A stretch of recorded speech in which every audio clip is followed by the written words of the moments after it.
Right, we're here at Eagle Heights with the director, Mr. Alan Ames, and we're just going to have a little walk through our breeding aviaries and find out why it is important to breed raptors such as these type of tawny eagles in captivity. So, Mr. Ames, what do you think on the subject of breeding eagles in captivity? Well, personally, I think it's highly important. If you take, many countries, they don't really have a great appreciation of the wildlife that they have. By breeding things like this, and this is the first time our tawny eagles, which these particular birds came from northern Cameroon, produced eggs, it makes them completely sustainable by breeding them in captivity. The wild populations can remain as they are, albeit declining in a lot of areas, and by breeding your own birds, it actually becomes completely sustainable. And also it means like we can move birds like this onto other collections such as ours, which also helps us financially. Here we have our martial eagles. This is the only pair of martial eagles that I know of that have ever bred in a wildlife park in the whole of Europe. This is our second chick here. He's getting on. You see the female's very aggressive, isn't she, at the moment? Oh yeah, she's she's quite understandable. She's only aggressive towards us though because she recognises us. To the general members of the public, they're totally indifferent. I mean, when we first started breeding like this, we were told that these eagles would never breed on public display, which was been proven to be wrong. The reason being, if you think about it, lots of people walking past these eagles becomes the norm eventually. And it's no different really to a martial eagle being born at the top of a tree, and when it first looks over the nest it stares at herds of thousands of wildebeests and elephants and lions. And it just becomes, like you say, the norm. Yeah, it's just their natural environment. What it gets used to. Yeah, and these birds here that are breeding, should it ever come where there is a place suitable to reintroduce these, then they would most certainly be on offer. Well, I know your dream has always been to, try and release these guys back into a safe environment. Yeah, I mean, and I think the most important thing is about places like ours is promoting the fact that you do need the natural world and the safe environment for these things to be put back in. I mean, these are our Russian steppe eagles. These birds breed regularly every year on public display.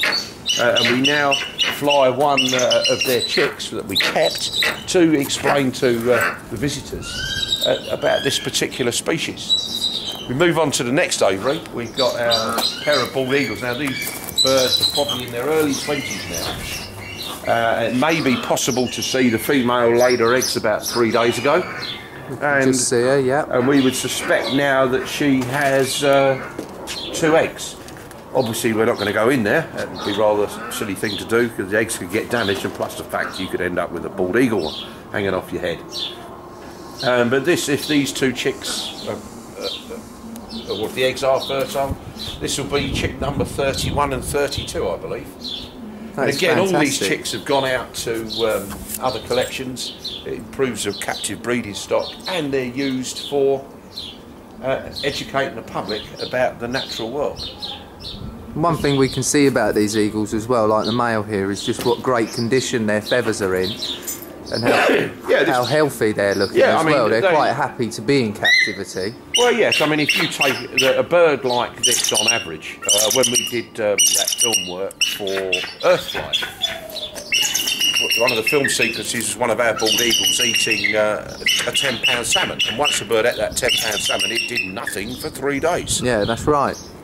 So they're quite content in breeding pairs, because they still have something to do. They're concentrating on breeding. The male you can see standing here at the front of the aviary, guarding his territory. Not bothered about us as humans in the slightest. Completely conditioned to us, isn't he? Yeah, yeah.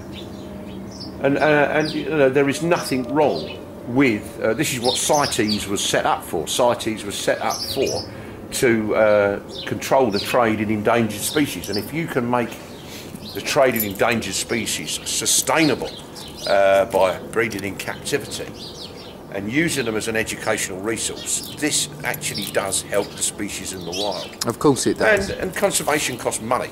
I mean, if you can breed 30 of these, sell them to other institutions, and then use the money for further projects, it's all a win-win situation.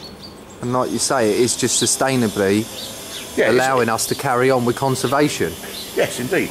Because education is the most important I don't part know whether you can actually see, but have you noticed that just inside that log there we have sparrows, the common house sparrow, nesting and building nests inside that log? I hadn't noticed that. Is that what's happening in that log? So it just shows that, you know, even having these eagles here, we've got the native birds moving in and using them as bodyguards. Can you see it coming out the end of the log? Yeah, I can see the sparrow come out. I mean, this is the sort of thing that you would find out in Africa. The weaver bird builds its nests in the branches underhanging the martial eagle's nest, because the martial eagle, the weaver bird, has an arch enemy, which is the gymnogene, or the African harrier hawk, that hangs upside down in the branches. It's got a double jointed leg, sticks it in, pulls the chicks out. Now, the weaver birds are fully aware that no gymnogene is going to go anywhere near their nests while there is a pair of martial eagles sitting 6 feet above them. And you have the same situation here in this country. The enemy of these house sparrows is the sparrowhawk. And no sparrowhawk is going to go anywhere near that nest when you've got 2 bald eagles guarding their territory, because they won't tolerate another bird of prey. Of course not. So it's all part of this symbiotic relationship. Fantastic.